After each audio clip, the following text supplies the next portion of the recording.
Assalamualaikum warahmatullahi wabarakatuh. Di sini kelompok kami akan menjelaskan benua Eropa Utara dan juga negara-negara yang ada di Eropa Utara dan menjelaskan hal-hal kondisi fisik dan sosial lainnya. Tolong disimak baik-baik supaya penjelasan yang kami sampaikan dapat dipahami dengan benar oleh kawan-kawan sekalian. Kelompok kami terdiri dari saya sendiri, Gosat Mika, dan yang kedua ada Cynthia Wafarida, yang ketiga ada Maya Cindy, yang keempat ada Nia Sri Mulyani, dan yang kelima ada Rosita. Kami di sini akan menjelaskan tentang benua Eropa Utara dan juga negara yang ada di Eropa Utara. Jangan di skip penjelasan dari kami dan supaya kawan-kawan paham. Oke, sampai jumpa di penjelasan nanti. Di sini saya akan menjelaskan tentang Eropa Utara. Nah, karakteristik dari Eropa Utara itu yaitu mempunyai iklim yang dinamakan yaitu iklim tundra. Iklim tundra itu merupakan daratan tanpa pohon yang terdapat di sekitar kutub utara dan sebagian kutub selatan. Nah, karakteristik dari Eropa Utara ini merupakan penduduk yang tersebar di Eropa Utara pada umumnya adalah suku Nordik. Nah, bercirikan yaitu hidungnya mancung, berambut pirang, kulit putih, dan mata yang berwarna biru. Dan sebagian besar Eropa Utara ini menganut agama Protestan. Nah, karakteristik dari Eropa Utara yaitu negara yang terdapat di Eropa Utara merupakan negara yang maju.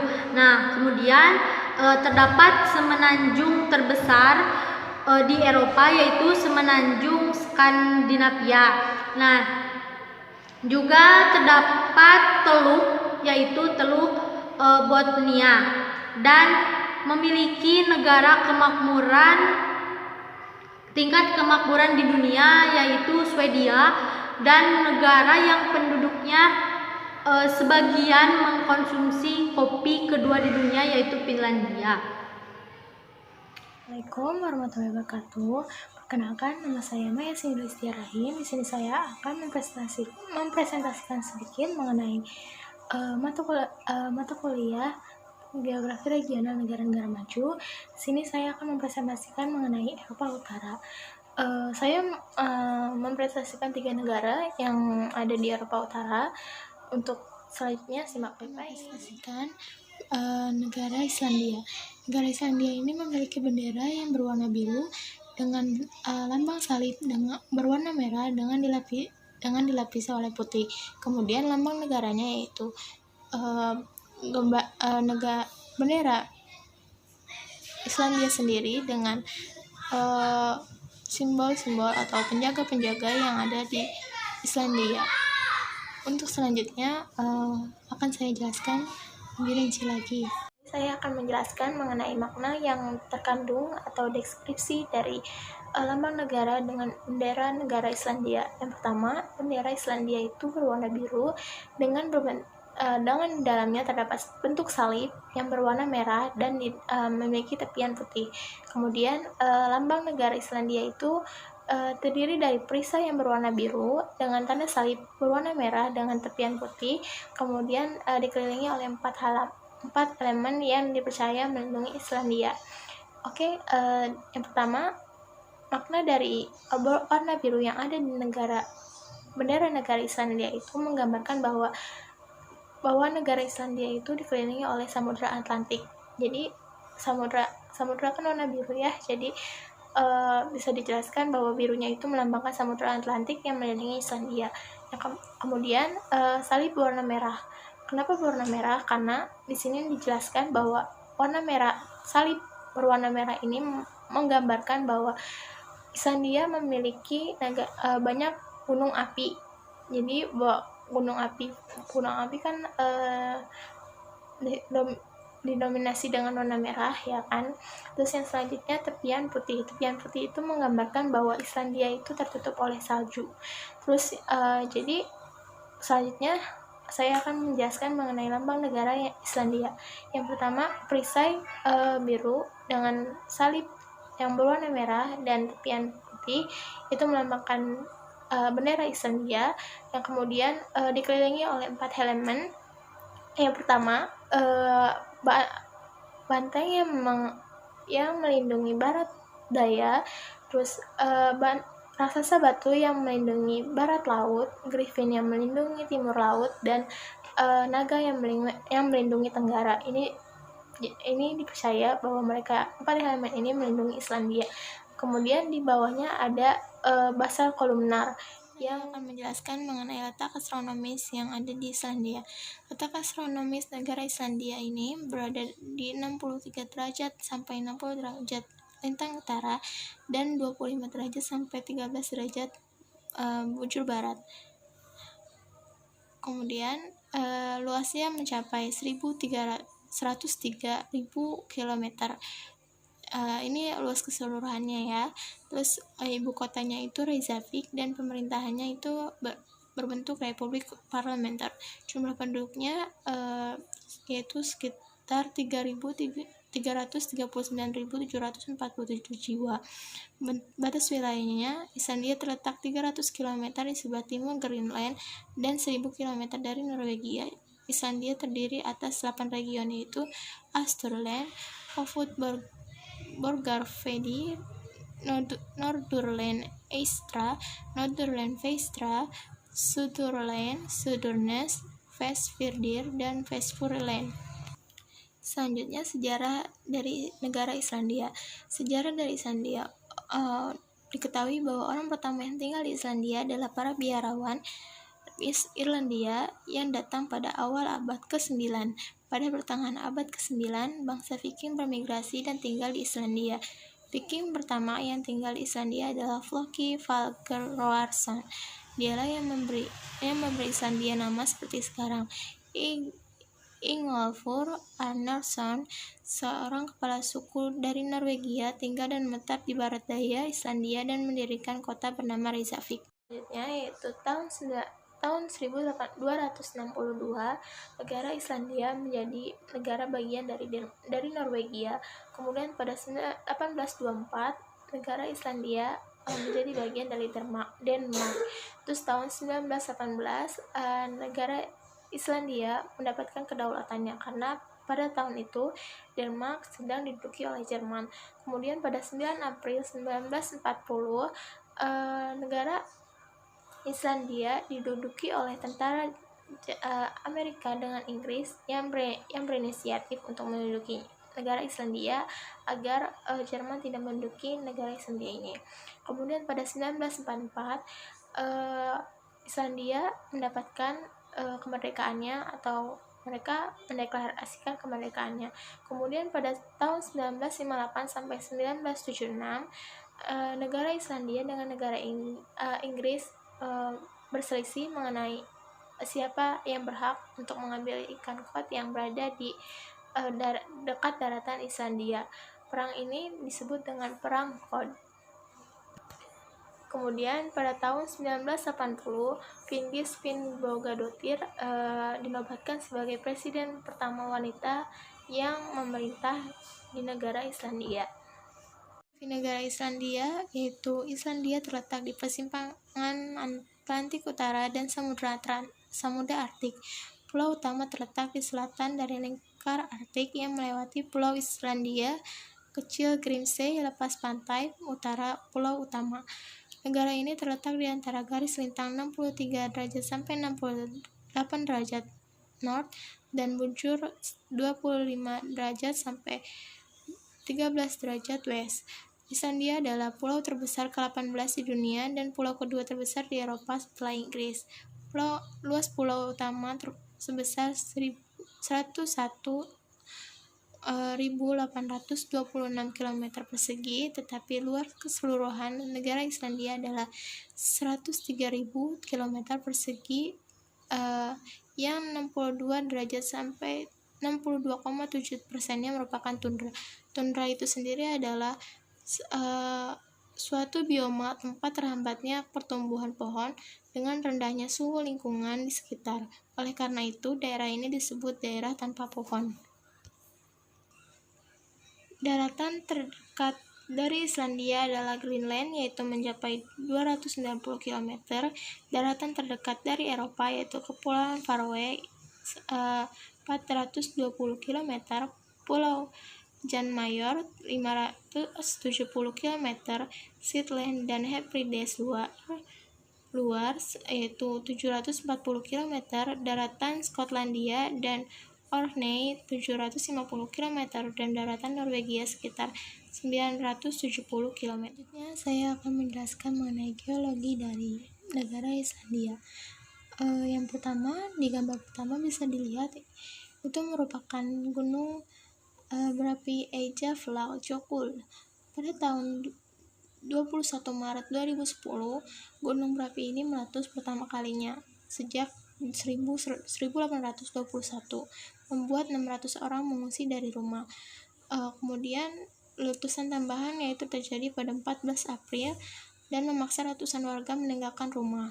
Awan dan abu vulkanik yang ditimbulkan oleh gunung berapi ini menghasilkan gangguan perjalanan udara di seluruh Eropa. Yang kemudian di gambar yang kedua yang di tengah itu merupakan geyser tipe air mancur yang terletak di area panas bumi di samping sungai Hvita di Islandia, bagian barat daya dan di sebelah timur ibu kota Islandia.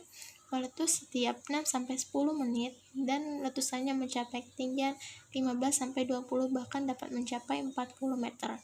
Terus yang kedua, yang terakhir itu adalah gambar mengenai gunung berapi Grimstone. Gunung berapi Grimstone ini pernah meletus pada tanggal 21 Mei 2011 yang terletak di bawah. Jadi gunung ini itu terletak di bawah es tebal gletser terbesar di Eropa yang bernama Vatnajökull. Hasil dari letusan gunung ini menghasilkan abu dan lavanya yang terlempar mencapai 20 km ke atmosfer, menciptakan awan yang sangat besar. Bisa dilihat ya. Kemudian ini merupakan keanekaragaman hayati yang ada di Islandia. Yang pertama itu merupakan burung kitiwake, yang kedua, gambar kedua itu merupakan rubah Arktik, yang ketiga adalah Puffin Island, dan yang nomor 4 itu merupakan skua. Kemudian untuk floranya, Islandia paling banyak atau didominasi oleh lumut yang bernama lumut Islandia, dan itu mencapai ratusan spesies atau macam dari lumut tersebut. Mengenai keanekaragaman hayati yang berada di negara Islandia ini, seperti yang sudah dilihat di gambar tadi, ada terdapat 4 fauna yang menjadi ciri khas dari negara Islandia itu. Yang pertama, burung kitiwake. Burung kitiwake ini merupakan burung asli dari Islandia. Burung ini memiliki 2 jenis, yaitu kitiwake berkaki merah dengan kitiwake berkaki hitam. Namun di negara Islandia, burung kitiwake yang ada yaitu burung kitiwake yang berwarna memiliki warna kaki hitam. Ciri khasnya burung itu memiliki ukuran yang besar daripada burung kitiwake merah.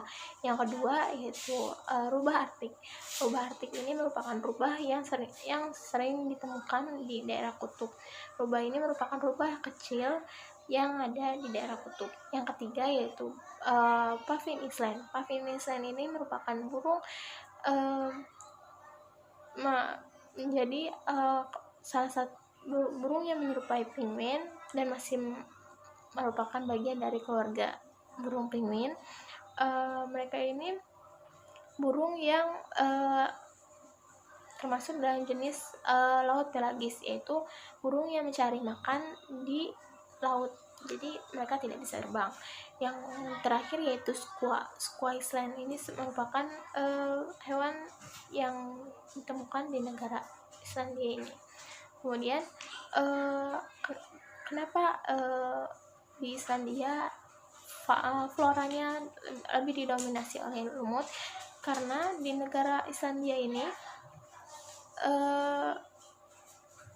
terdapat banyak tundra atau rawa atau danau, sehingga banyak sekali lumut yang dapat hidup di sana. Dalam Islandia, Islandia merupakan negara yang memiliki es dan gletser. Selain itu, negara yang menjadi pusat panas bumi dan sumber air panas dari gunung aktifnya. Dengan banyaknya potensi energi tersebut, Islandia memanfaatkan panas dari gunung berapi untuk memproduksi energi bersih dan atau clean energy sebagai bagian dari proyek teknologi panas bumi atau geothermal yang baru dirintis. Pemanfaatan sumber daya ini dilakukan oleh satu perusahaan yang dimana perusahaan itu menggunakan alat yang bernama Thor. Thor itu semacam alat penggali yang menggali ke dalam bawah tanah, dan itu bisa mencapai berkilometer. Dan kemudian geothermal adalah sebuah sumber daya energi yang berasal dari panas bumi. Geothermal merupakan energi yang terbarukan. Terus yang kemudian yaitu pemerintahan. Islandia adalah negara demokrasi perwakilan dan sebuah republik parlementer. Parlemen modern APG didirikan pada tahun 1845 sebagai badan penasehat untuk Raja Denmark. Saat ini mereka memiliki 63 anggota yang dipilih untuk jangka waktu maksimum 4 tahun. Angkatan Pertahanan Islandia (IDF) adalah komando militer dari Angkatan Bersenjata Amerika Serikat dari tahun 1951 sampai 2006. IDF yang dibuat atas permintaan NATO terbuat dari Amerika Serikat ketika Amerika Serikat menandatangani perjanjian untuk menyediakan pertahanan Islandia. Global Peace Index, Islandia adalah negara yang paling damai di dunia karena angkatan bersenjatanya yang sedikit dan tingkat kriminalitasnya rendah serta stabilitas sosial dan politik yang tinggi. Kemudian Islandia masuk dalam rekor Guinness sebagai negara yang paling damai di dunia dan belanja militer yang paling rendah per kapita. Bahasa Islandia juga relatif tidak tersentuh sepanjang sejarahnya dan dianggap sebagai yang paling dipelihara dengan hati-hati dari semua rekan Nordiknya. Sebenarnya, bahasa Islandia modern hampir seluruhnya mirip dengan Old Norse yang diucapkan pada zaman Viking. Jadi di sini bahasa Islandia merupakan bahasa yang sangat dilindungi kelestariannya dibandingkan dengan negara-negara lain teman-temannya, yaitu negara-negara Nordik yang lain. Terus kemudian budaya Islandia terkenal dengan lancipnya Islander dalam literatur klasik, begitu pula di bidang seni seperti tenun, prajut perak, dan ukiran kayu.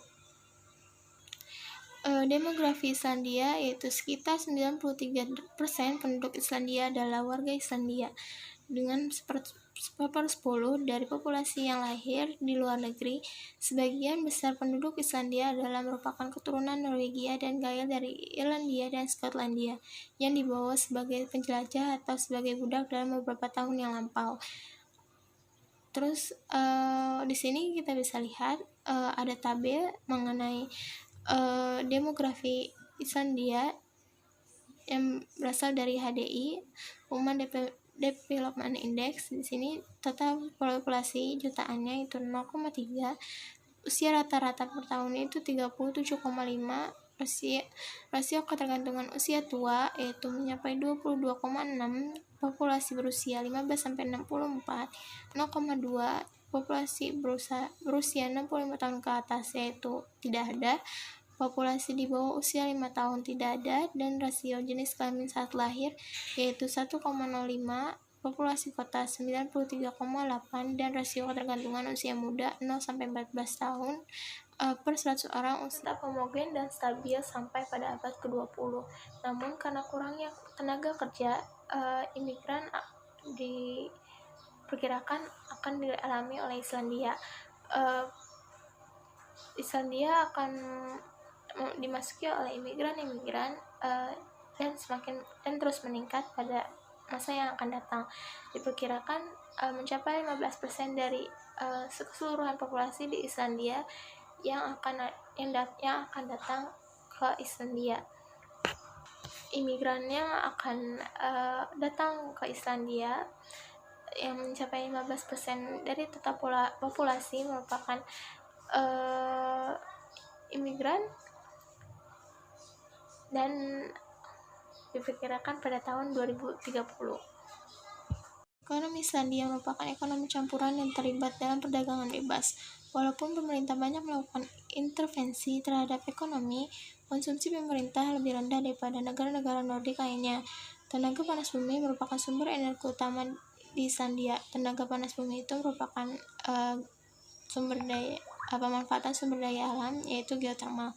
Di sini kita bisa melihat tabel dari yang saya dapatkan dari HDI, yaitu tenaga kerja terampil mencapai 74,5, penghematan bersih yang disesuaikan yaitu 16,6, perubahan tahunan rata-rata di bagian bawah 40%, 0,2, indeks konsentrasi yaitu mencapai 0,464, dan pembentukan modal bruto 22,6, dan kehilangan nilai IPM secara keseluruhan karena ketidaksetaraan perubahan tahunan yaitu mencapai -17. Pendidikan pada 1907, sekolah dibuat wajib untuk semua anak berusia 10-14 tahun.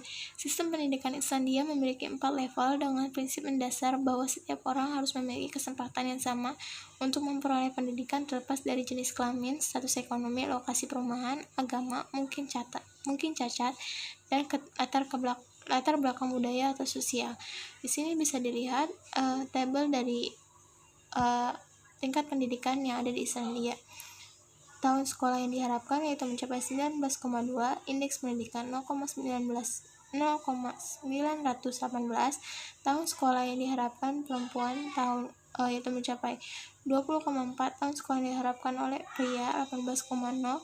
Pengeluaran pemerintah untuk pendidikan 7,7. Rasio partisipasi kasar prasekolah dasar yaitu 95, rasio partisipasi kasar primer yaitu mencapai 100, rasio partisipasi kasar sekunder 118, dan rasio partisipasi kasar tersier yaitu mencapai 74. 4 level yang ada di pendidikan Islandia yaitu pendidikan prasekolah, pendidikan wajib, pendidikan menengah atas, dan pendidikan tinggi, di mana pada pendidikan wajib tidak dikenakan biaya karena pendidikan wajib itu wajib untuk diikuti oleh penduduk Islandia.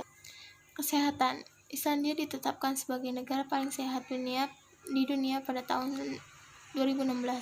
Suksesnya Islandia sebagai negara paling sehat di dunia tidak terlepas dari komitmen negara dalam memprioritaskan pengendalian alkohol dan tembakau yang tertuang dalam rencana kesehatan nasional, sehingga terjadi penurunan secara signifikan terhadap tingkat penggunaan alkohol dan tembakau, yang bahkan pada akhir 1990-an negara tersebut merupakan salah satu dari negara Eropa dan dengan tingkat penggunaan alkohol dan tembakau tertinggi di kalangan remaja. Di sini dapat dilihat tabel mengenai tingkat kesehatan yang ada di Islandia. Harapan hidup saat lahir yaitu mencapai 82,9, tingkat kematian orang dewasa perempuan 38, tingkat kematian orang dewasa pria 66. Angka kematian standar usia dikaitkan dengan penyakit tidak menular 283,6. Angka kematian standar usia yang dikaitkan dengan penyakit tidak menular yaitu mencapai 351,8. Malnutrisi anak atau kerdil tidak ada. Pengeluaran kesehatan saat ini 8,3. Harapan hidup saat lahir perempuan 84,4. Harapan hidup saat lahir pria itu mencapai 81,3, dan indeks harapan hidup mencapai 0,967.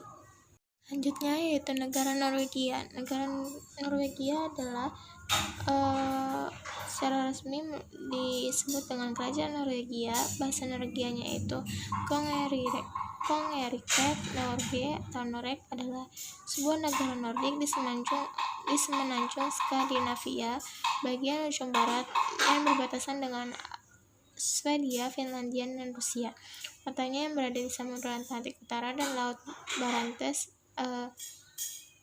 adalah lokasi dari fjord terkenal.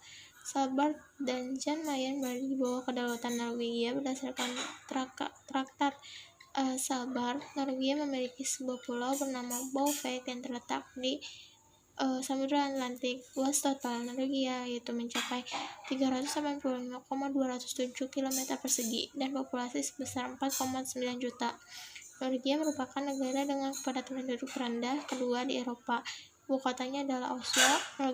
Norwegia memiliki cadangan minyak bumi, gas alam mineral, makanan laut, air segar yang luas. Norwegia juga penghasil minyak bumi dan gas alam per kapita terbesar di Laut Timur Tengah. Akan menjelaskan mengenai makna dari bendera Norwegia dan lambang negara Norwegia. Yang pertama, bendera Norwegia. Bendera Norwegia itu berwarna merah dengan salib horizontal berwarna biru dan memiliki tepian putih. Kemudian lambang negaranya adalah berbentuk mahkota yang digambar dengan adanya harimau emas dan yang membawa kapak. Definisi dari bendera dari Norwegia yang pertama itu warna merah dan putih diambil dari negara Denmark, kemudian biru diambil dari negara Swedia. Bentuk salib horizontal seperti dengan negara-negara Nordik lainnya, bahwa Norwegia merupakan negara yang memiliki mayoritas penduduknya beragama Kristen. Kemudian lambang negara, mengapa bendera Norwegia mengambil mengambil warna dari bendera Denmark dengan bendera Swedia, karena pada abad 14 sampai 16 ketiga negara tersebut, yaitu Norwegia, Swedia, dan Denmark, menjadi negara satu kesatuan yang disebut dengan Serikat Kalmar. Kemudian lambang negara Norwegia itu terdiri dari mahkota dengan harimau emas yang membawa kapak. Didefinisikan kapak tersebut merupakan gambaran dari Raja Olaf III yang merupakan raja abadi di Norwegia. Secara astronomis Norwegia itu berada pada 580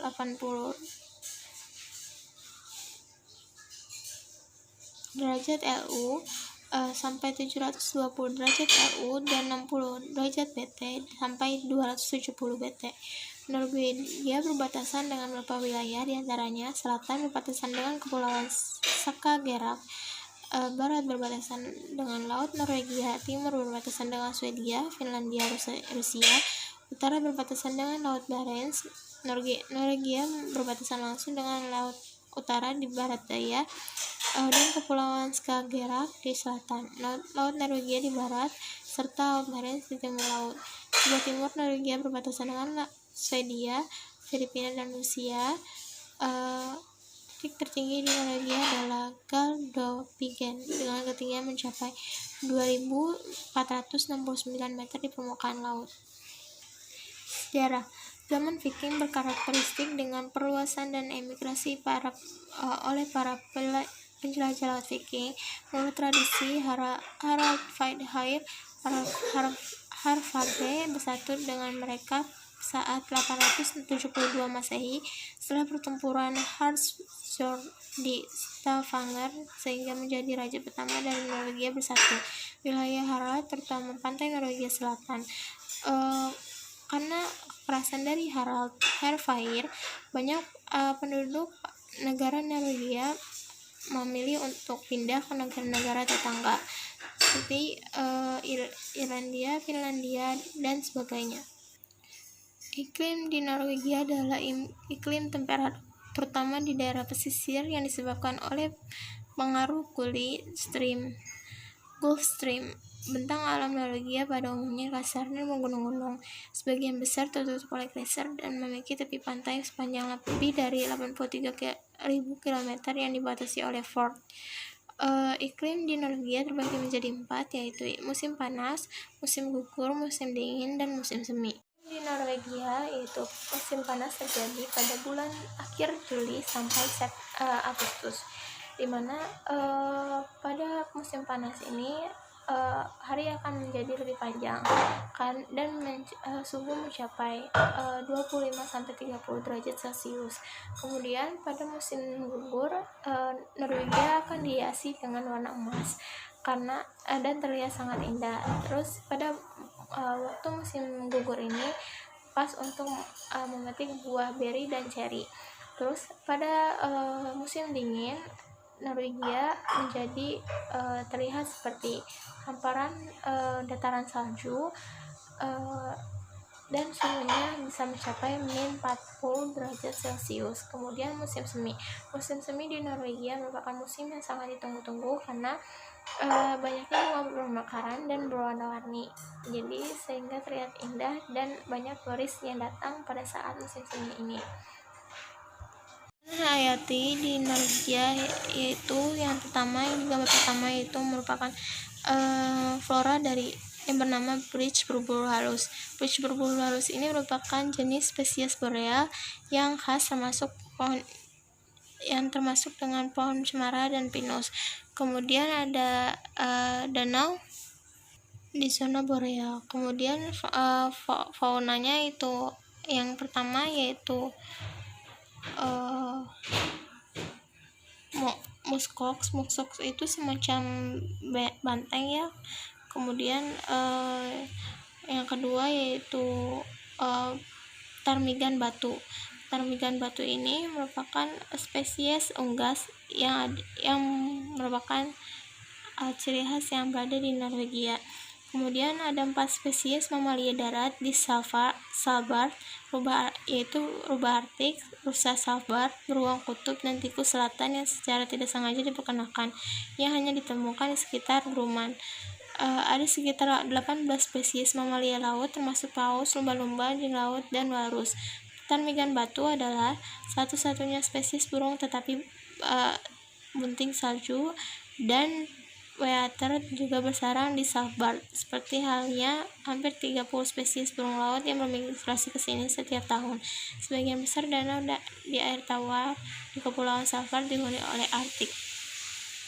Sumber daya alam. Sumber daya utama di Norwegia adalah kelautan, tenaga air, minyak bumi, dan gas alam.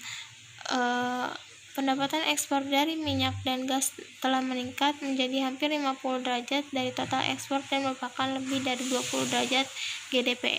GDP itu pendapatan per kapita. Terus Norwegia adalah negara terbesar kelima pengekspor minyak dan terbesar ketiga pengekspor gas di dunia. Hampir setiap bagian dari Norwegia dekat dengan laut atau fjord, dan pendapatan Norwegia banyak berasal dari mata pencarian di air sebagai nelayan atau pelaut. Sungai-sungai dan pegunungannya ideal untuk pengembangan pembangkit listrik tenaga air yang menghasilkan hampir semua listrik dalam negeri. Terus pemerintahnya itu sistem pemerintah yang dianut oleh Norwegia adalah sistem pemerintahan konstitusi monarki parlemen, yaitu sistem pemerintah yang kepala negaranya adalah seorang raja dan kepala menterinya adalah seorang perdana menteri. Perdana Menteri Norwegia biasanya adalah pemimpin dari partai mayoritas dan koalisi mayoritas. Kepala negara diwarisi dan diturunkan, sedangkan Perdana Menteri dan badan legislatif dipilih melalui pemilu. Bahasa Norwegia atau Norsk adalah bahasa resmi yang dipakai di Norwegia dengan 2 penulisan yang berbeda. Bokmål yaitu bahasa buku, dan Nynorsk yaitu New Norwegian merupakan bahasa lisan. Kemudian budaya Norwegia terkait erat dengan sejarah dan geografi negaranya.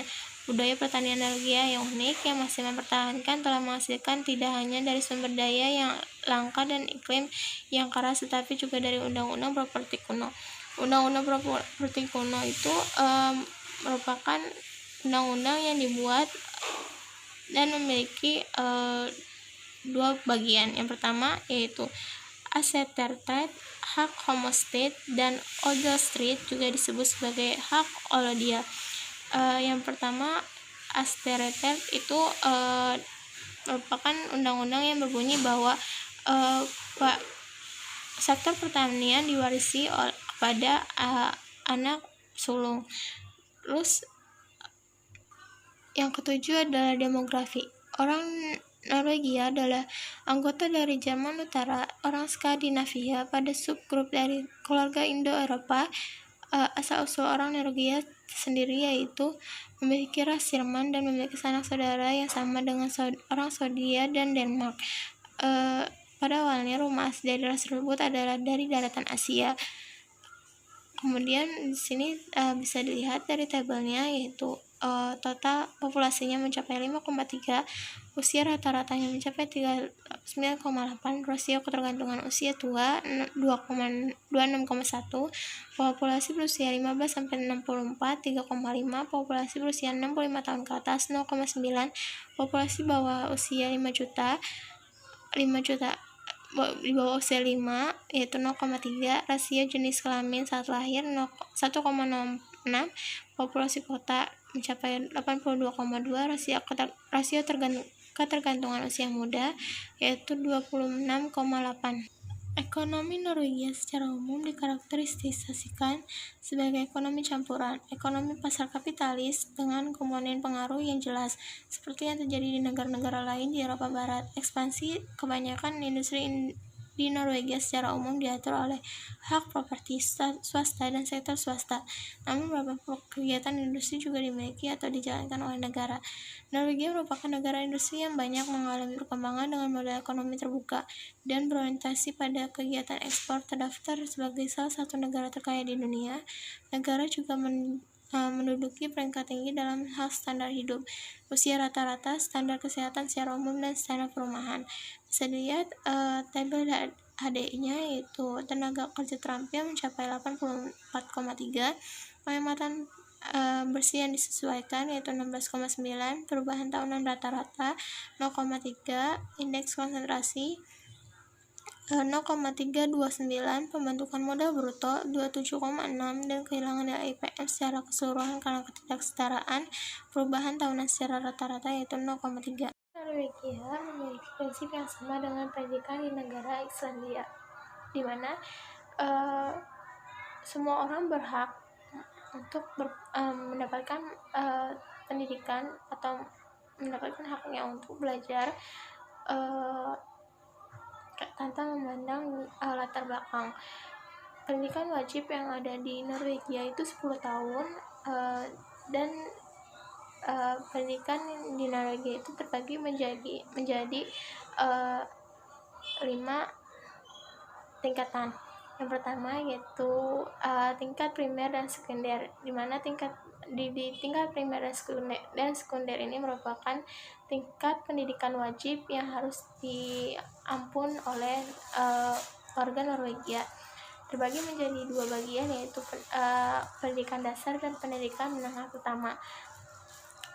Kemudian pendidikan menengah atas. Pendidikan menengah atas ini terbagi menjadi 3 jurusan, yaitu pendidikan kejuruan atau pendidikan umum dan keterampilan umum. Dari pendidikan primer dan sekunder dengan pendidikan menengah atas itu merupakan pendidikan wajib dan tidak dikenakan biaya. Kemudian folk high school. Folk high school terkenal di Norwegia, yaitu suatu tingkatan di mana semua murid atau peserta didik dapat memilih untuk berlibur di masa pendidikannya, baik pada pendidikan menengah atas maupun pendidikan tingkat pertama, di mana dalam folk high school ini merupakan waktunya murid untuk memikirkan apakah ingin melanjut ke jenjang mana, ingin bekerja atau ingin tetap melanjutkan pendidikannya ke pendidikan kejuruan. Pendidikan kejuruan ini dilakukan untuk orang yang mendapat memilih kejuruan yang sesuai dengan yang diminati. Terus kemudian universitas dan perguruan tinggi.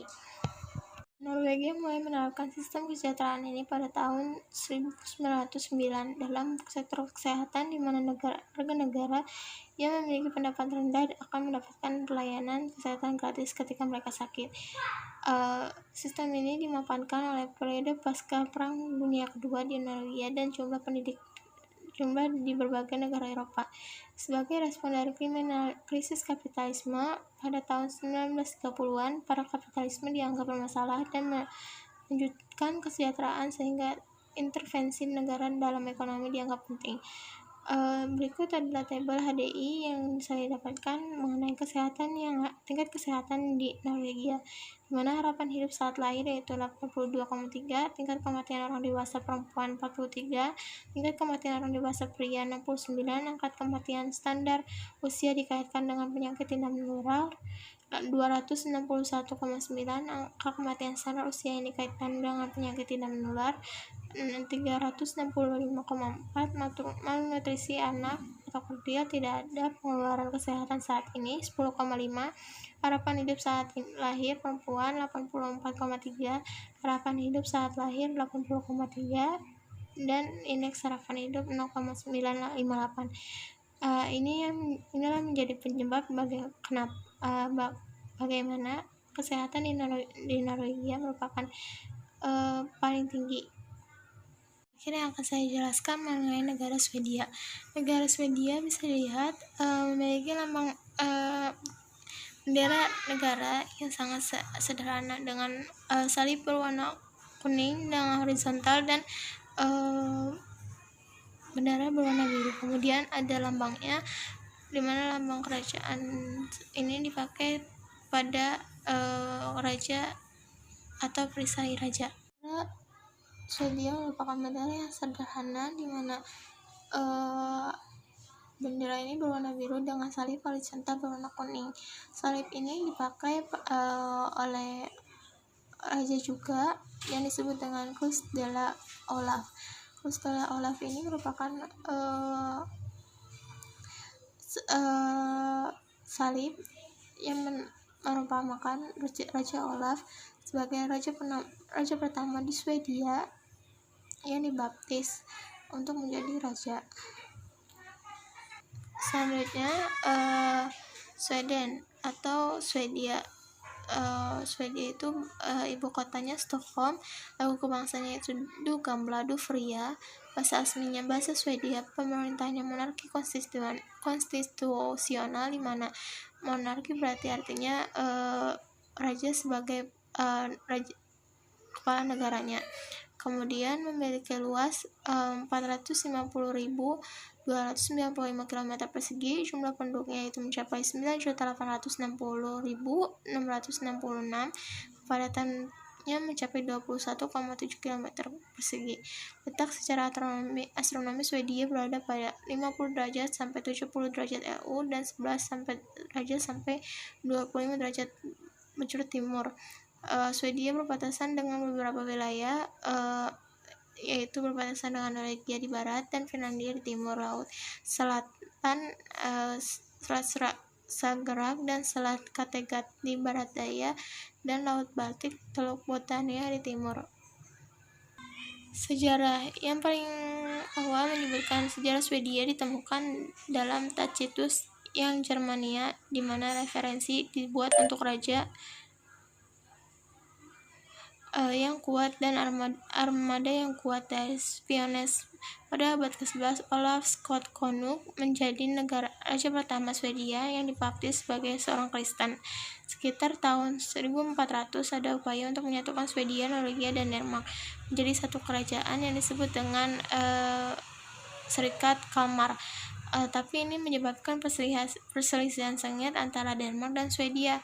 Pada tahun 1520, Denmark Raja Christian II menaklukkan Swedia, dan di Stockholm Bloodbath menempatkan tokoh Swedia menyebabkan kematian. Gustavus Vasa 1523 sampai 1560 memisahkan diri dari Denmark dan kuno negara Swedia modern. Ia juga menyita properti dari kerajaan Katolik Roma di Swedia untuk membayar utang perang Swedia. Raja membenarkan diri atas Raja Doktrin Martin Luther yang diterima secara nasional, dan dengan mendorong kerajaan Lutheran Swedia, gereja akhirnya diadopsi sebagai agama negara. Geografi: Swedia adalah negara memanjang di sebelah timur Norwegia dan pegunungan Skandinavia, dan di sebelah barat Laut Baltik dan Teluk Bothnia. Ia membentang dari garis lintang 55 derajat north hingga lebih dari 70 derajat Nord yang berada di utara lingkar Arktik. Garis pantainya jauh menjorok dengan banyak pulau kecil dan dua pulau besar di Laut Baltik, Gotland dan Åland. Di sebelah barat daya terletak wilayah laut Skagerrak Kattegat, sedangkan di timur laut terletak perbatasan darat dengan Finlandia. Secara iklim, negara ini dapat dibagi menjadi 3 wilayah. Bagian utara memiliki iklim sub-Arktik, bagian tengah iklim kontinental lembab, dan bagian selatan iklim kelautan. Negara ini jauh lebih hangat dan lebih kering daripada tempat-tempat lain di lintang yang sama, terutama karena kombinasi dari Gulf Stream dan arah angin barat. Geologi. Swedia memiliki bentang alam daratan rendah yang subur, membentang dan luas yang bertabrakan dengan pembukitan yang menjadi pegunungan di sepanjang perbatasan dengan Norwegia, dan muncul puluhan sungai deras membentuk jeram dan air terjun yang tak terhitung jumlahnya. Di sini bisa dilihat pemukiman warga yang mengikuti dengan arus sungai dan jumlah air terjun yang banyak, sehingga Swedia memanfaatkan sumber daya air ini untuk membangkit listrik. Inilah keragaman hayati di Swedia. Yang pertama yaitu bridge gunung. Bridge gunung ini merupakan pohonan cemara atau salah satu keluarga cemara atau pinus, dan dikelilingi oleh semak-semak. Kemudian ada Pinus Skotlandia. Pinus Skotlandia ini berada di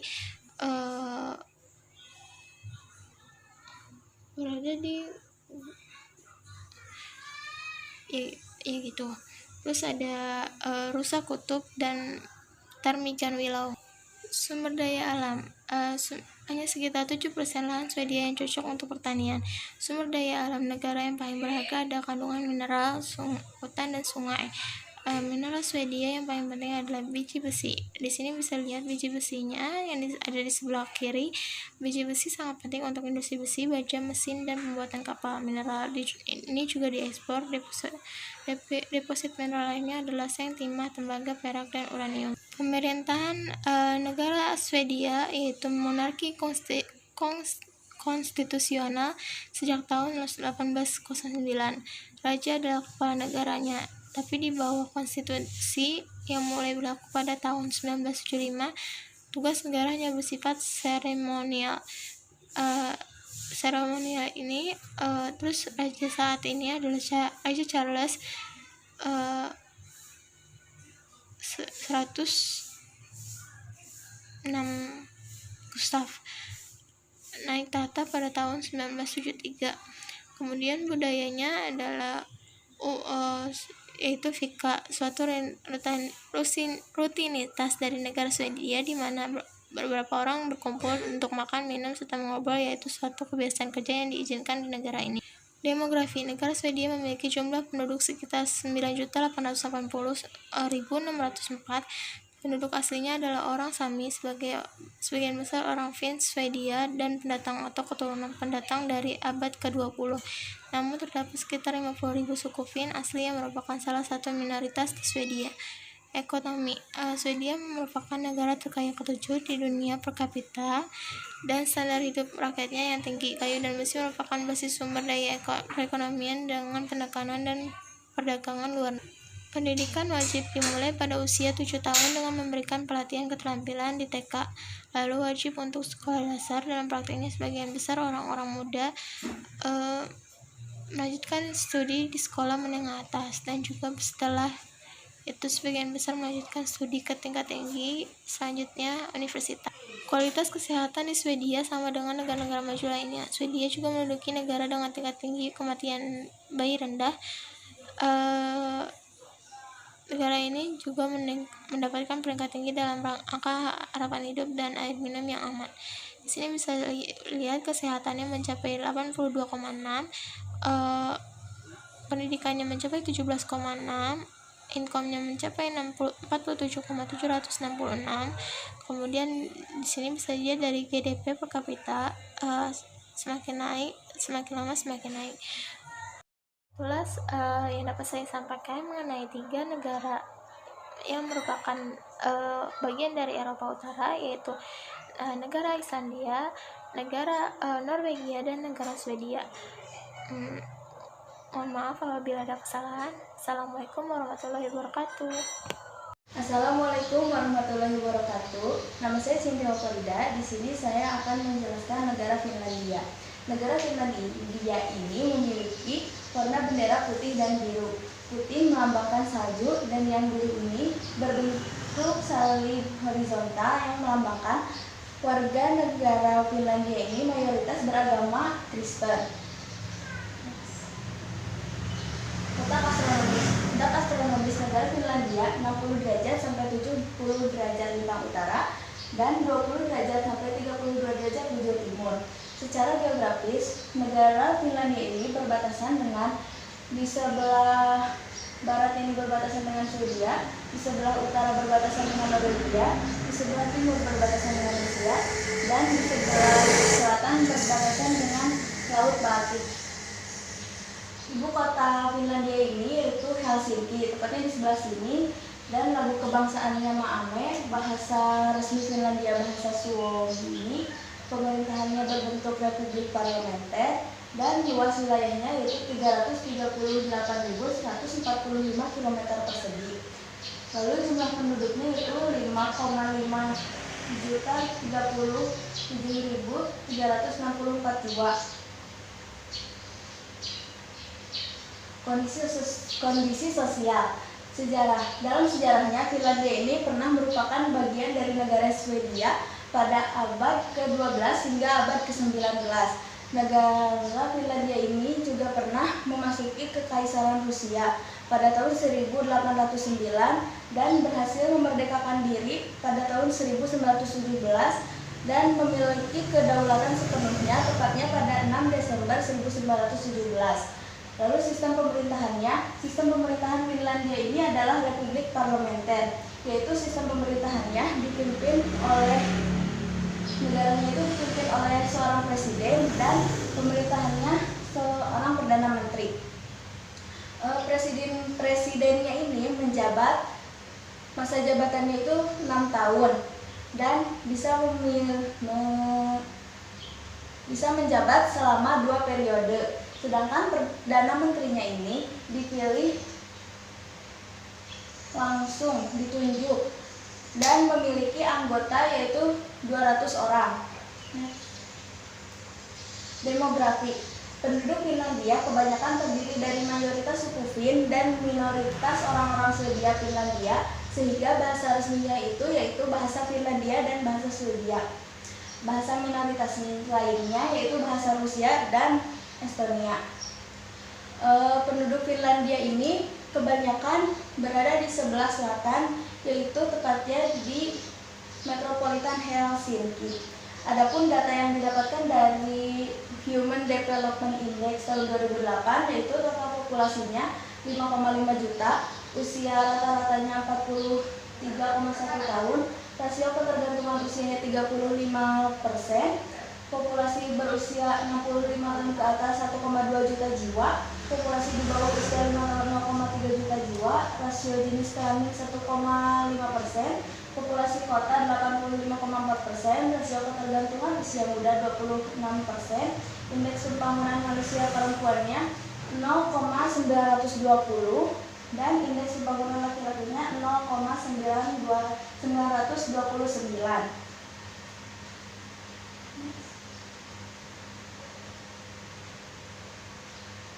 Lalu yang selanjutnya itu ekonomi. Industri-industri yang menjadi tulang punggung perekonomian Finlandia diantaranya adalah logam, produk-produk logam, produk elektronik, mesin, instrumen ilmiah, perkapalan, kertas, tekstil, dan pakaian.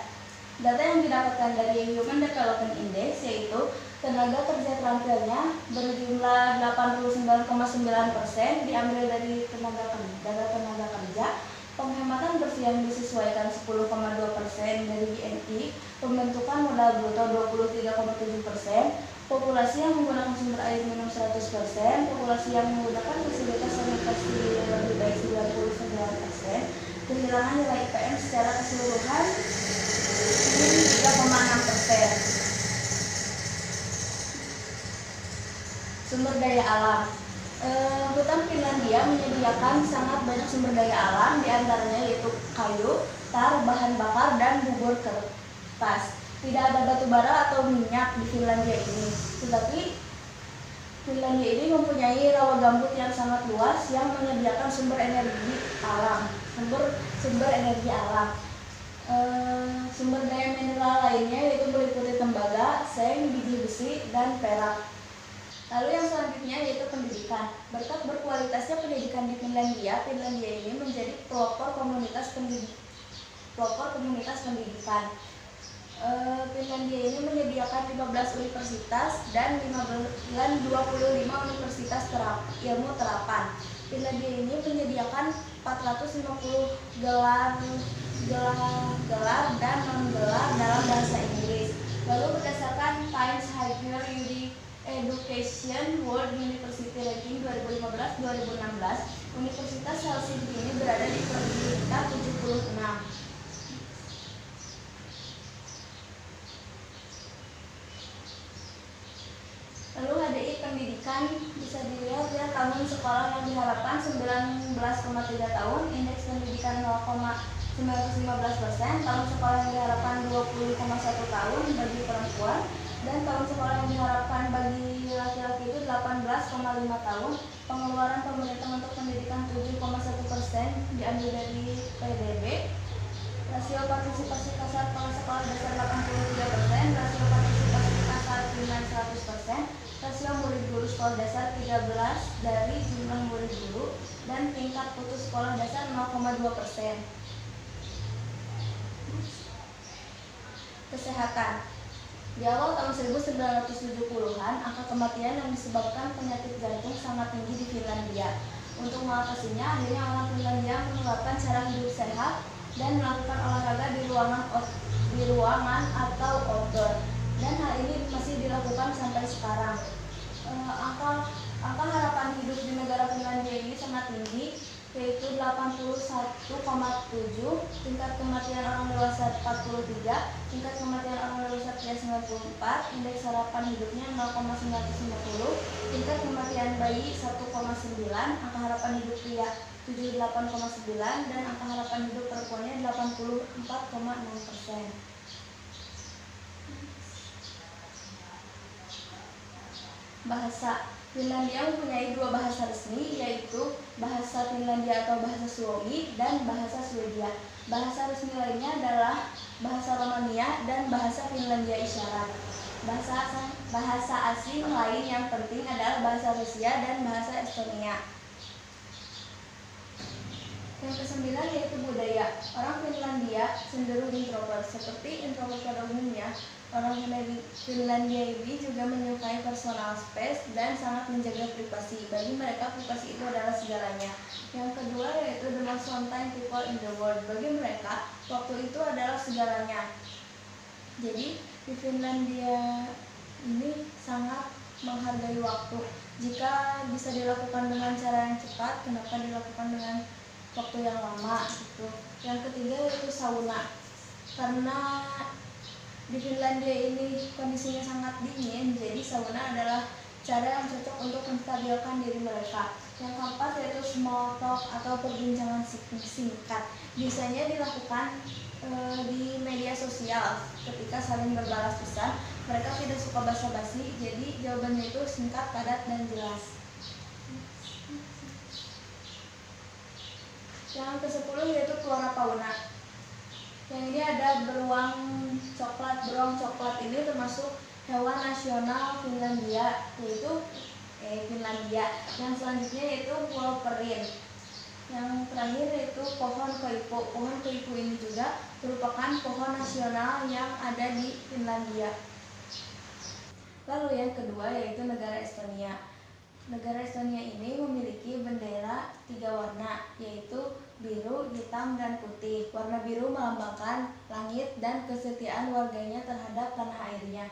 Warna hitam melambangkan tanah dan sifat tekun warganya dalam melakukan pekerjaan. Dan warna putih melambangkan kesederhanaan dan kesucian. Yang kedua yaitu letak astronomis negara Estonia, yaitu 57,3 derajat sampai 59,5 derajat lintang utara dan 21,5 derajat sampai 28,1 derajat bujur timur. Ibu kota negara Estonia yaitu Tallinn, tepatnya di sebelah sini.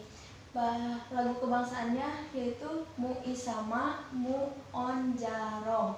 Bahasa resminya bahasa Esti, dan sistem pemerintahannya Republik Parlemen Demokratis. Iklim. Estonia berada di bagian utara zona iklim sedang dan zona transisi antara iklim lautan dan iklim kontinental. Estonia ini memiliki 4 musim yang 4 musim tersebut memiliki periode yang sama di setiap musimnya. Salju paling tebal meliputi bagian tenggara Estonia, biasanya berlangsung dari pertengahan Desember sampai akhir Maret.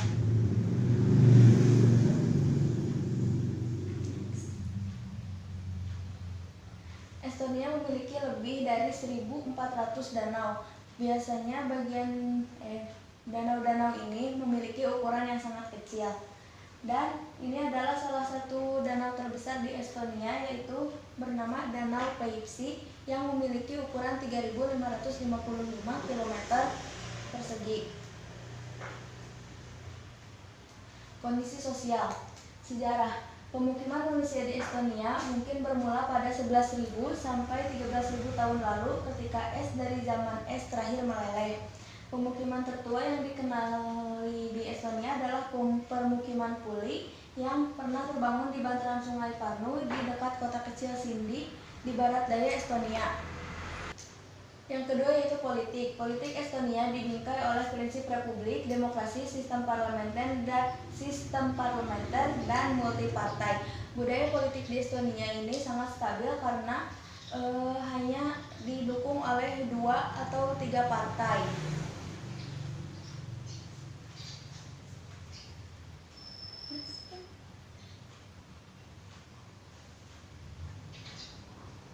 Yang ketiga yaitu demografi. Estonia modern adalah negara yang cukup heterogen dilihat dari komposisi etnis yang dimilikinya. Tetapi keheterogenan ini tidak menjadi judul umum karena populasi besar Estonia terpusat di 2 county. County ini adalah kota-kota kecil di negara Estonia. 13 dari 15 county Estonia menampung 80% etnik Estonia. Yang paling homogen adalah Hiiumaa, di mana etnik Estonia sebanyak 98,4% populasi.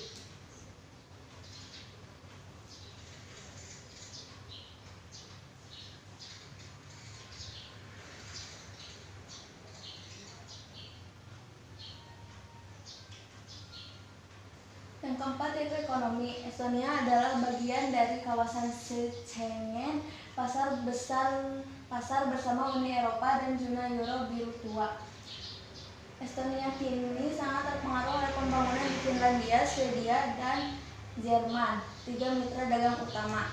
Pemerintah baru-baru ini menaikkan belanja untuk inovasi. Perdana Menteri yang berasal dari Partai Reformasi Estonia telah menyatakan tujuannya mengantarkan PBB per kapita ke 5 besar Uni Eropa pada tahun 2022. Finlandia kadang-kadang dilihat sebagai teladan bagi masa depan ekonomi Estonia.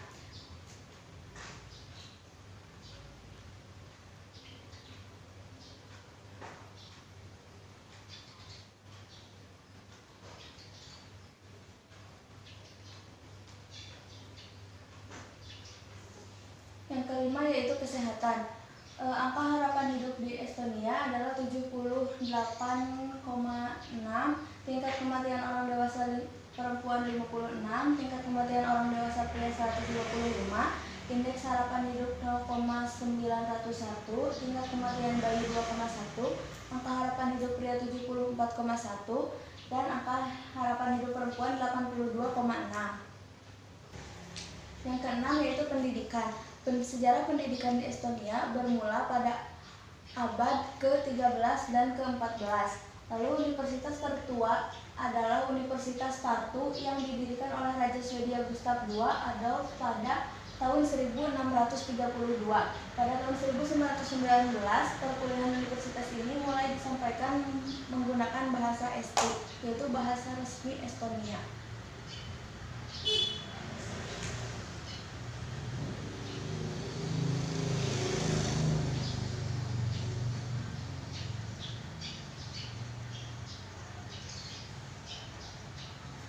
Adapun HDI dari pendidikan Estonia yaitu tahun sekolah yang diharapkan 16,1 tahun, indeks pendidikan 0,8081%, tahun sekolah yang diharapkan bagi perempuan itu 16,8 tahun, tahun sekolah yang diharapkan bagi laki-laki 15,3 tahun, pengeluaran pemerintah untuk pendidikan 5,2% dari PDB, tingkat melek hurufnya 99,9%, rasio partisipasi kasar atau primer 97%, dan rasio murid guru sekolah dasar 11 dari jumlah murid guru, tingkat putus sekolah dasar 0,8%. Lalu sumber daya alam, Estonia memiliki cadangan sakit minyak dan batu kapur yang lumayan banyak.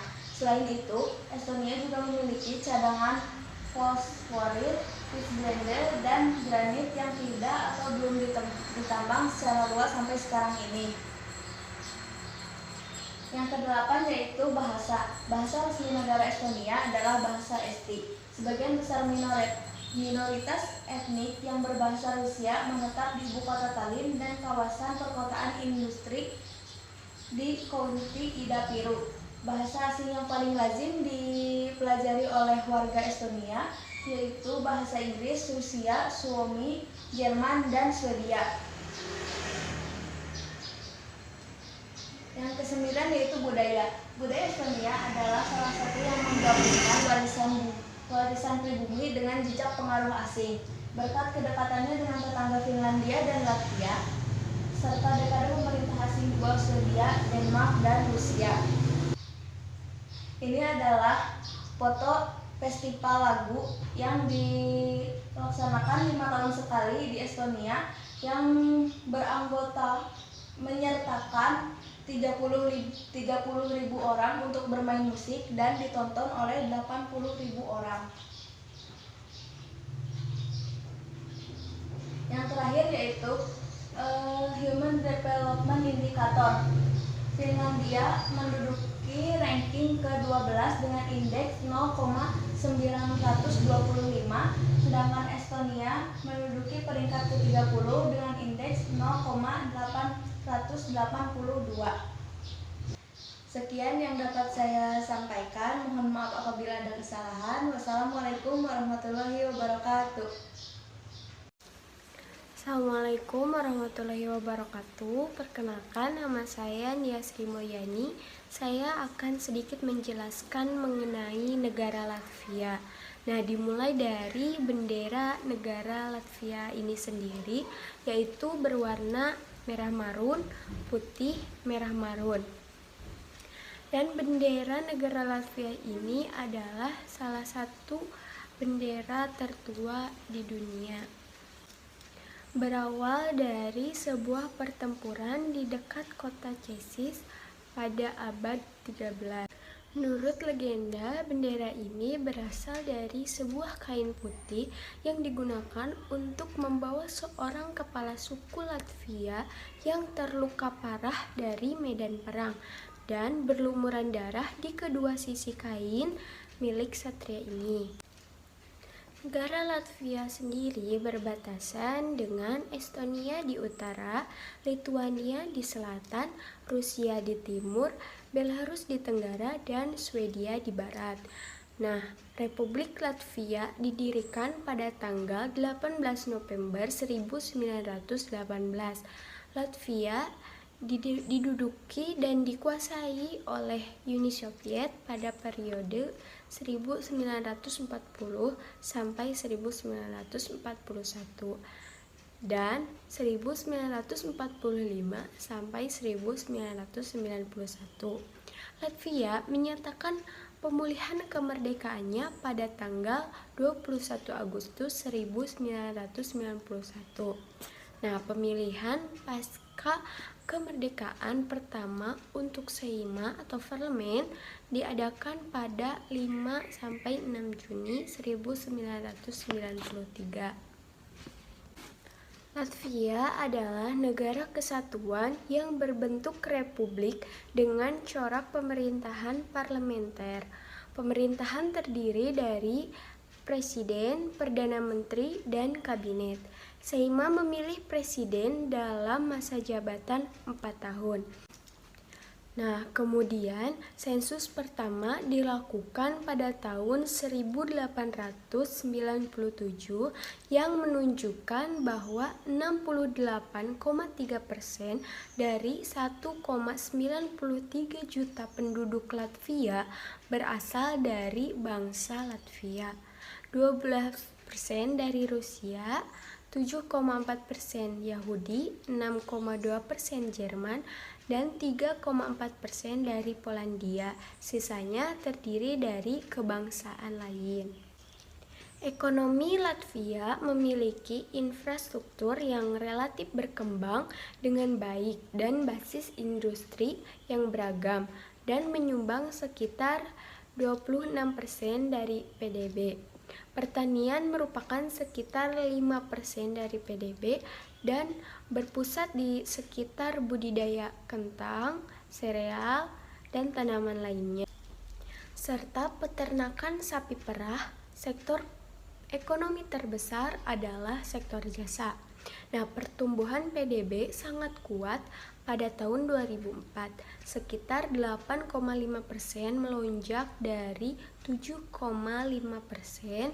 Pertumbuhan yang cepat ini terutama didorong oleh pemerintahan domestik yang tinggi.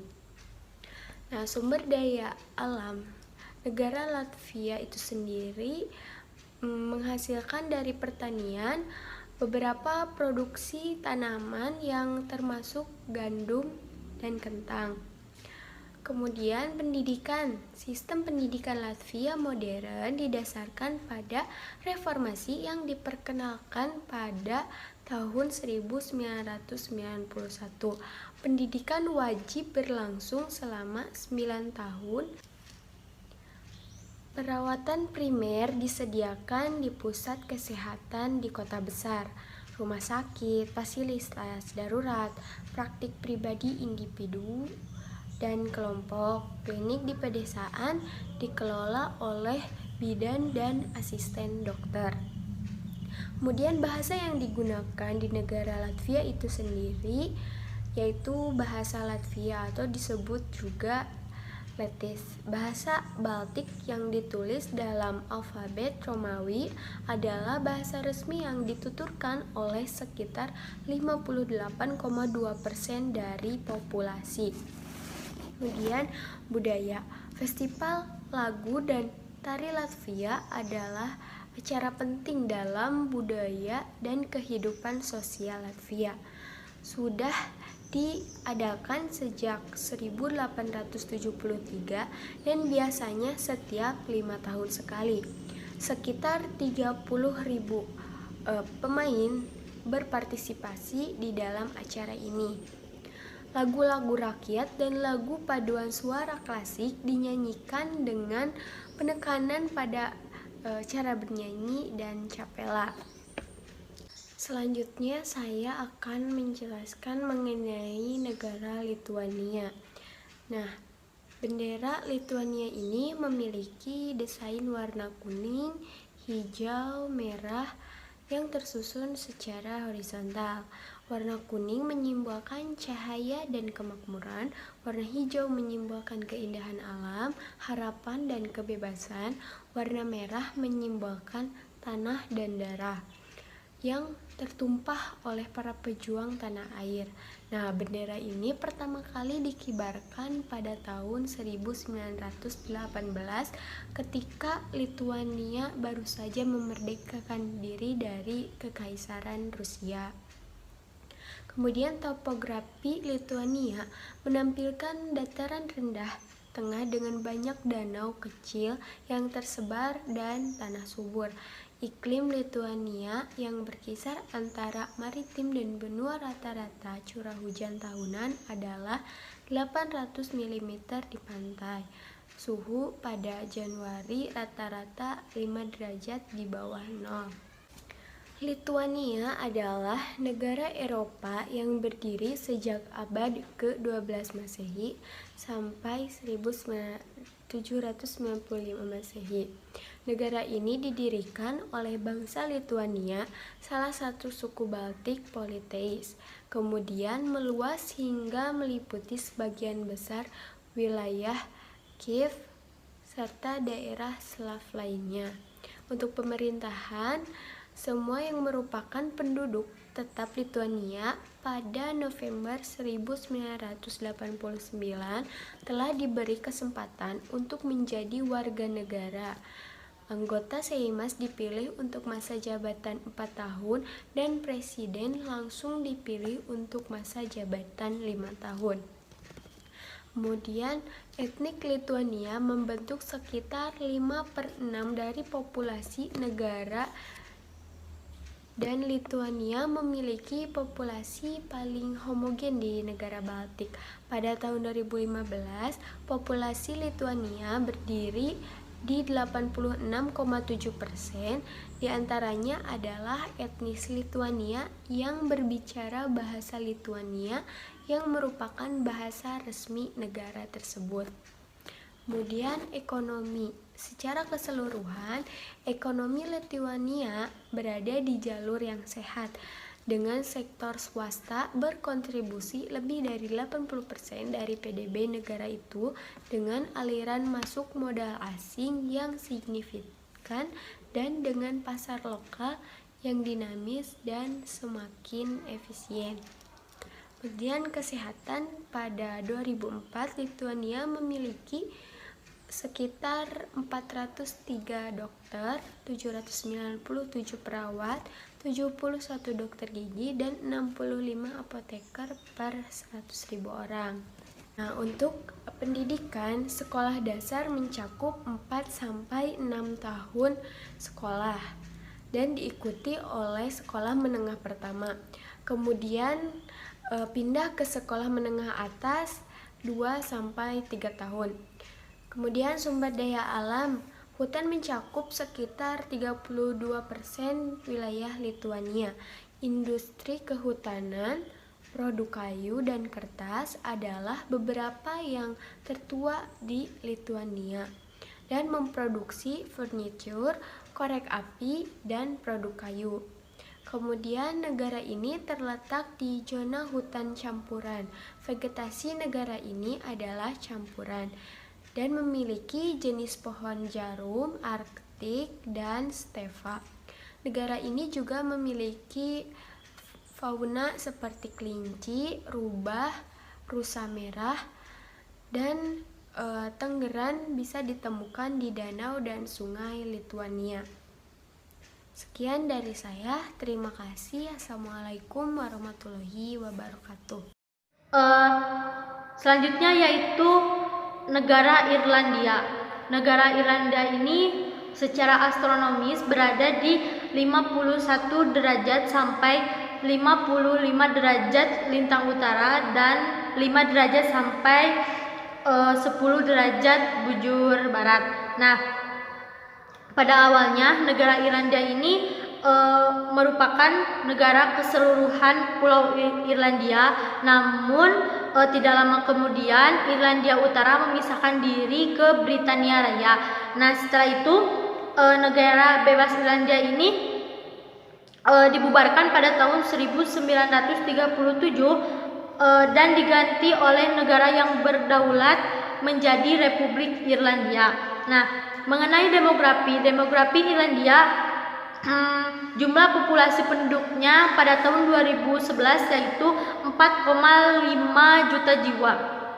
Dan pada 2018 jumlah populasinya itu 4,8 juta jiwa. Dan populasi usia 15 sampai 64 yaitu 3,1 juta jiwa dan usia 46 ke atas mencapai 0,7 juta jiwa. Nah, mengenai bendera Irlandia ini tersusun secara vertikal dan mempunyai 3 warna. Yang pertama yaitu warna hijau. Warna hijau ini melambangkan negara Katolik, dan yang kedua yaitu warna orange. Warna orange ini melambangkan agama Protestan, dan warna putihnya itu ditempatkan di tengah-tengah melambangkan tentang perdamaian antara kedua agama tersebut karena pernah terjadi konflik antara kedua agama tersebut. Mengenai sejarah di Irlandia, sejarah Irlandia pada tanggal 29 Desember 1937, perjanjian yang mengakui kemerdekaan Irlandia ditandatangani oleh pemimpin Irlandia Selatan dan pemerintah Britania Raya. Namun dengan alasan tengah berlangsungnya Perang Dunia Kedua, Inggris tidak melaksanakan isi perjanjian tersebut. Setelah perang berakhir, rakyat Irlandia Selatan yang mayoritas Katolik menobatkan atau mengumumkan secara resmi kemerdekaan Irlandia dari Britania Raya.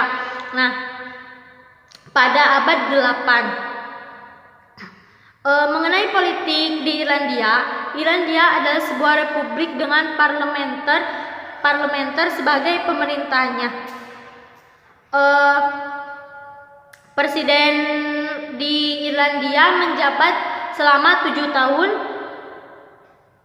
dan sebagian besar dengan bantuan dari Dewan Negara menggantikan penasihat. Nah, iklim di Irlandia adalah sedang karena dipengaruhi oleh arus Atlantik Utara. Musim panasnya tidak begitu panas dan musim dinginnya juga tidak terlalu dingin. Irlandia mendapatkan 275 hari dengan hujan dalam setahun. Nah, mengenai ekonomi di Irlandia, negara Irlandia mulai menggunakan mata uang. Ekonomi di negara Irlandia ini menggunakan mata uang euro. Mata uang euro ini bersamaan dengan 12 negara yang ada di Uni Eropa. Nah, pada tahun 2002 kondisi ekonomi di Irlandia sangat tumbuh pesat. Nah, pendidikan di Irlandia ada 3 tingkatan pendidikan di Irlandia. Yang pertama yaitu si anak mulai pendidikan pada usia 6 tahun, dan yang kedua yaitu 12 tahun, dan yang ketiga yaitu perguruan tinggi. Nah, perguruan tinggi ini dibiayai oleh pemerintah.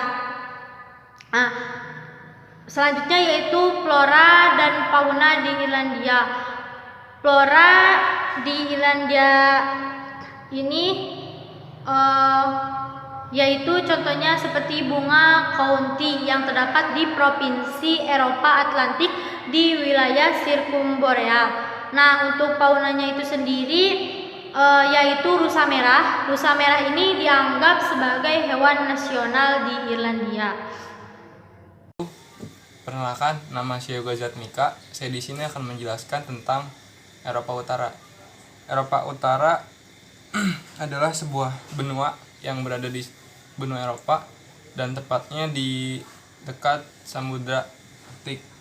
Dan di sini saya akan menjelaskan tentang negara Britania Raya. Ada yang tahu nggak sebelum saya menjelaskan tentang Britania Raya? Britania Raya sendiri dalam bahasa internasionalnya sering disebut dengan UK atau United Kingdom, yang dimana kawan-kawan dapat melihat dalam slideshow di PowerPoint yang sudah saya buat. Britania Raya sendiri mempunyai letak astronomis 50 derajat 30 detik 0 menit north dan 0 derajat 7 menit dan 0 detik west. Ibu kota dari United Kingdom sendiri ada di London, dan lagu kebangsaannya sendiri yang bernama God Save the Queen, yang artinya Tuhan tolong jaga ratu kami. Bahasa yang digunakan di Britania Raya sendiri adalah bahasa Inggris, yang dimana bendera dari Britania Raya ada di dalam slideshow yang telah saya buat. Next, di sini kita akan membahas arti dari lambang UK sendiri. Lambang UK ada dua. Ada lambang UK secara agung dan ada lambang UK secara Skotlandia dan Britania Raya. Yang di sebelah kiri lambang UK secara agung, yang artinya ada gambar singa emas dengan mahkota yang terdiri dari atas mahkota kerajaan, dan ada gambar kuartal 1 dan 4 yang berasal dari Inggris, dan kedua Skotlandia, yang ketiga dari Irlandia. Ada penopang dari singa emas sendiri dan kuda unicorn yang di samping kanan dan samping kiri. Terus ada semboyan yang berbunyi Dieut et Mount Druid, dan ada penggunaan pada penopang tersebut adanya suatu keunikan karena sangat khas yang mencirikan UK sendiri. Terus ada bentuk lain dari lambang Britania Raya di Skotlandia yang akan menjelaskan tentang hampir sama sih dari lambang UK agung pada umumnya, tapi yang membedakan hanya bendera Skotlandia saja dan juga lambang seperti singa yang duduk warna merah di atas. Terus Britania Raya sendiri letak geografisnya itu di sebelah utara dengan Samudra Atlantik, di sebelah selatan dengan Selat Inggris, di sebelah timur dengan Laut Utara, dan di sebelah barat dengan Samudra Atlantik. Topografi di Britania Raya sendiri, khususnya di daerah Skotlandia, itu dapat dikatakan sebagai topografi pegunungan karena ketinggian maksimum berada di sana adalah 7.215 kaki, dan rata-rata ketinggian di UK sebesar 246 kaki. Dan juga Britania Raya sering disebut sebagai negara atau yang mempelopori adanya revolusi industri di dunia. Dan di sini ada struktur geologi. Struktur geologi Britania Raya banyak disusun oleh batuan metamorf yang tersedimen dan kemudian membeku. Di lapisan kedua terdapat batuan beku. Kedalaman lapisan atas Britania Raya sekitar 27 sampai 35 km. Dan ini ada peta struktur geologi yang bisa kawan-kawan lihat di dalam. Oke, yang tadi telah kawan-kawan lihat di peta struktur geologi Britania Raya mempunyai banyak keragaman, yang dimana setiap daerah dan setiap wilayah negara bagian berbeda-beda, dan ini sangat unik. Yang ada warnanya di sini kawan-kawan jika ingin melihatnya. Ada struktur kapur, ada pada zaman Jurassic rendah, dan ada pada zaman Trias rendah. Oke, kita next. Sumber daya alam yang sangat besar di Britania Raya sendiri adalah batu bara. Kenapa batu bara? Karena pada struktur geologinya dapat dikatakan bahwa Britania Raya sendiri adalah sebuah lipatan, dan juga terdapat minyak bumi dan gas di laut sebelah utara Britania Raya. Dan rencananya pada tahun 2025 pemerintah Inggris ingin melakukan pemberhentian dari sektor batu bara sendiri. Dan ini adalah peta persebaran industri di Britania Raya. Dan persebaran minyak bumi dan gas di Britania Raya. Wah, ternyata persebarannya sangat banyak sekali ya dan besar. Dan Britania Raya sendiri sangat pintar dalam mengolah sumber daya alam tersebut, karena mereka tidak menggunakan sumber daya alam ini secara habis-habisan, tetapi mereka menyisakan sumber daya alam ini untuk digunakan secara darurat pada saat nanti waktunya akan dibutuhkan.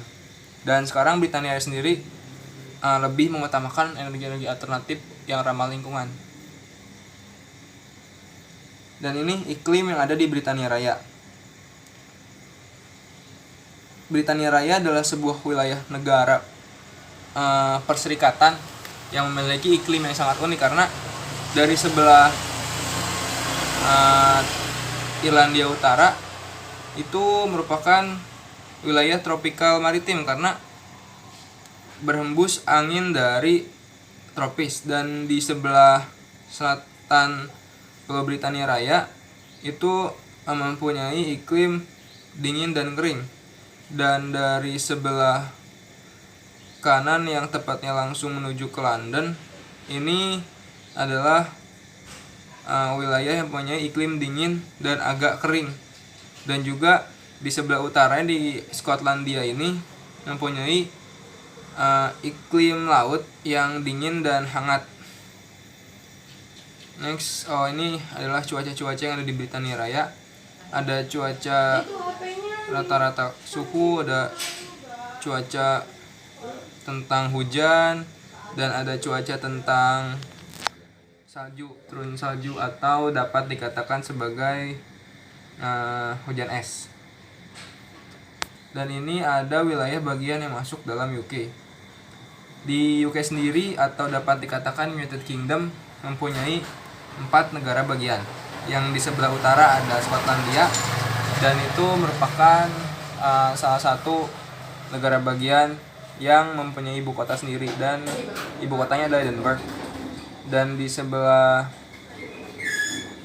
utara dari London sendiri itu ada North Ireland, atau dapat dikatakan sebagai Irlandia Utara, karena ini ada konflik antara suku nasionalis dan suku yang ada di Irlandia Utara yang menyebabkan dia terpecah menjadi dua, dan akhirnya Irlandia Utara memutuskan untuk bergabung ke Britania Raya yang beribu kota di Belfast.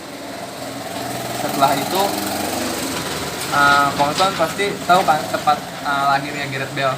Gareth Bale sendiri lahir di Wales, di negara Wales. Wales merupakan negara bagian dari UK, yang dimana ibu kotanya berada di Cardiff. Dan Cardiff sendiri kota yang akan membuat Gareth Bale terkenal.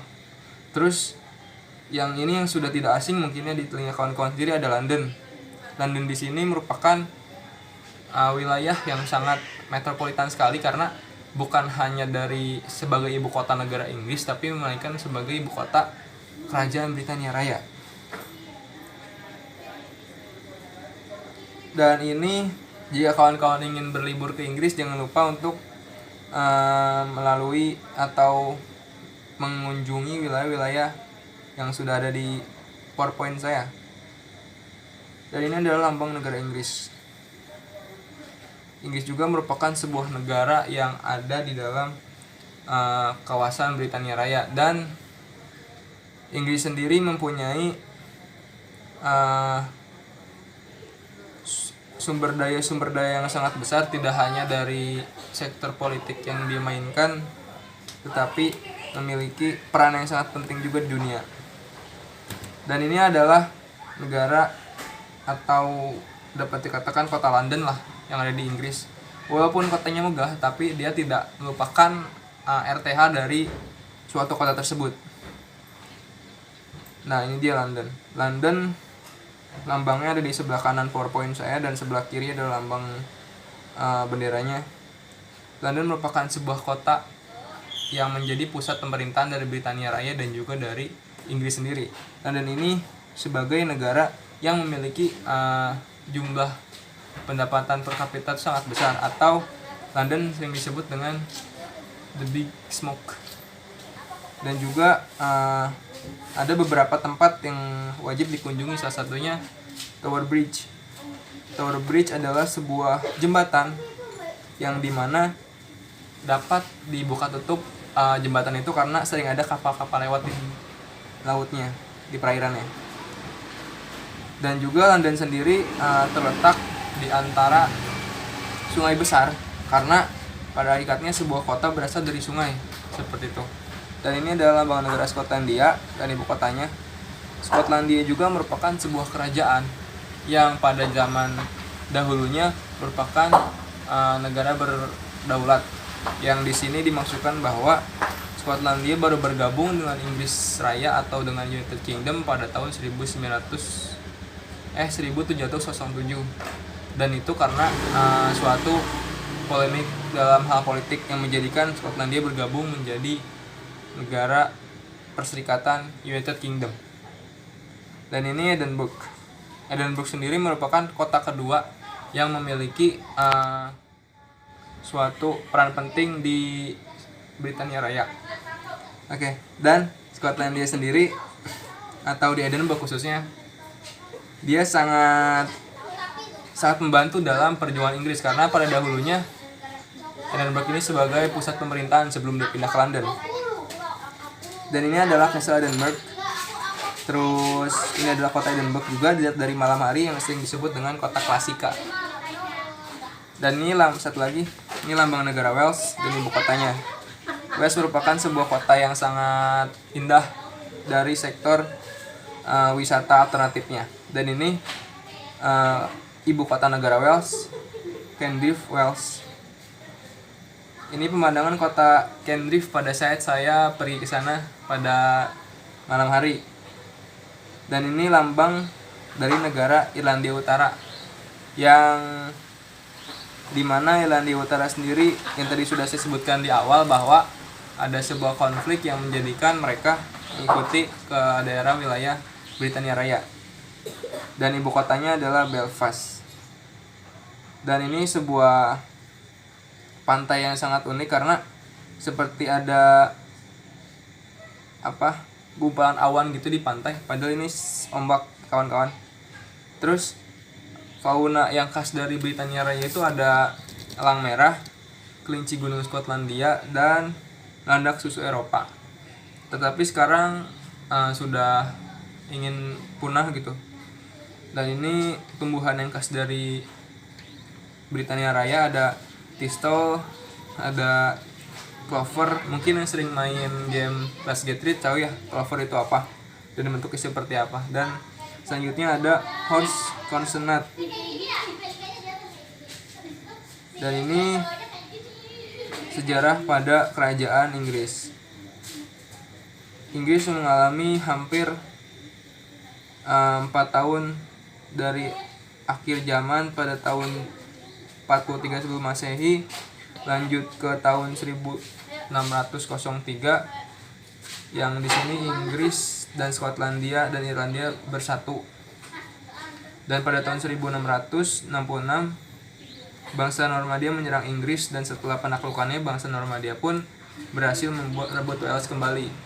Dan tidak sampai di situ, pada tahun 1707 kerajaan Britania Raya bersatu dan menyetujui sebuah perjanjian, kemudian disahkan oleh Parlemen Inggris dan Skotlandia dalam Undang-Undang 1707 yang menjadikan wilayah Skotlandia, Wales, Irlandia Utara, dan Inggris menjadi satu kesatuan, itu Britania Raya atau UK. Di sini ada faktor demografi yang bisa dilihat.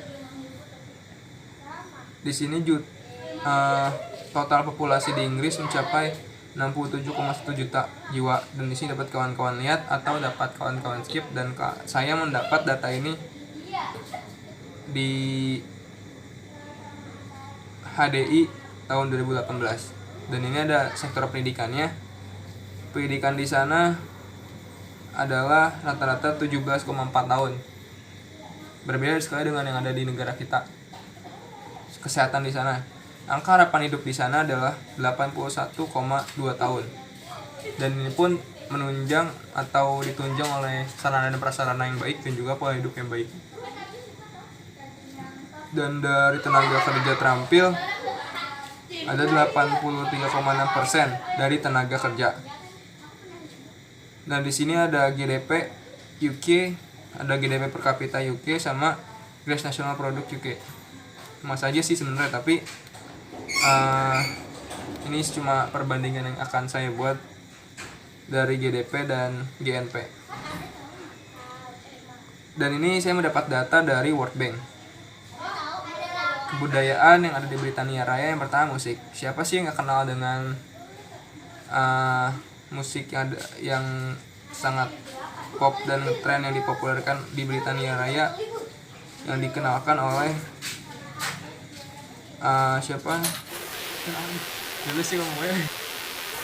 Oke, di sini selanjutnya ada kebudayaan.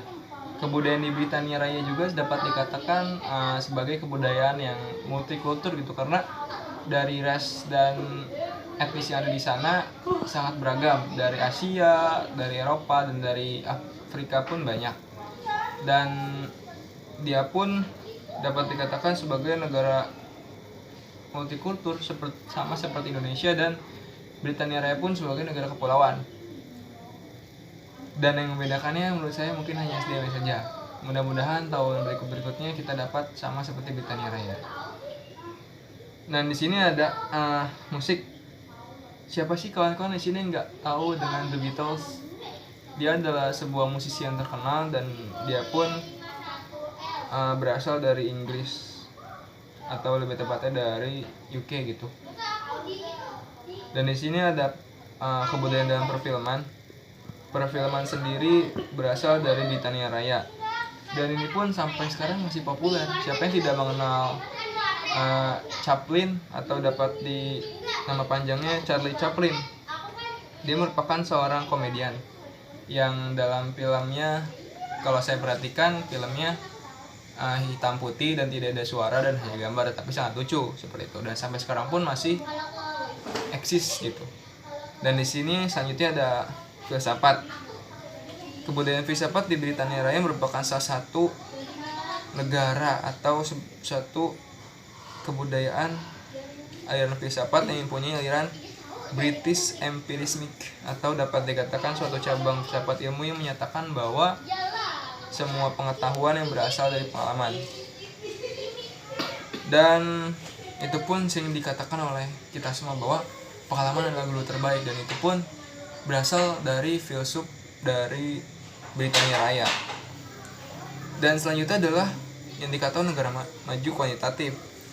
HDI dari Britania Raya sendiri adalah pada tahun 2019 ini 0,920. Maksudnya 2018 ini 0,920, dan dia berada di peringkat ke-15. Dan ini indikator umumnya yang dapat kawan-kawan lihat di PowerPoint saya. Dan ini ada indikator umumnya yang dapat kawan-kawan lihat di PowerPoint saya. Ini adalah indikator umum selanjutnya yang dapat kawan-kawan lihat di PowerPoint saya. Ada kesehatan, pendidikan, pendapatan, dan masih banyak lagi, dan itu merupakan salah satu indikator yang menandakan bahwa Britania Raya patut diberi nama sebagai negara maju. Dan ini adalah indikator negara maju secara kualitatif. Masyarakat di sana sangat menjaga kesehatan, dan juga fasilitas di sana sangat memadai, berbeda dengan negara yang ada di Eropa Utara yang lainnya. Yang kedua, tingkat pendapatan tinggi, karena mereka di sana masyarakatnya sadar akan tentang produktivitas yang baik, dan juga di sana terkenal dengan revolusi industrinya, dan juga kebanyakan mengalami produk. Etos kerja di sana yang sangat tinggi dan disiplin, yang tidak heran bahwa orang-orang di sana punya orang tenaga ahli dan juga memiliki pendidikan tinggi. Dan di sana juga mempunyai sistem pemerintahan yang sangat bagus, yang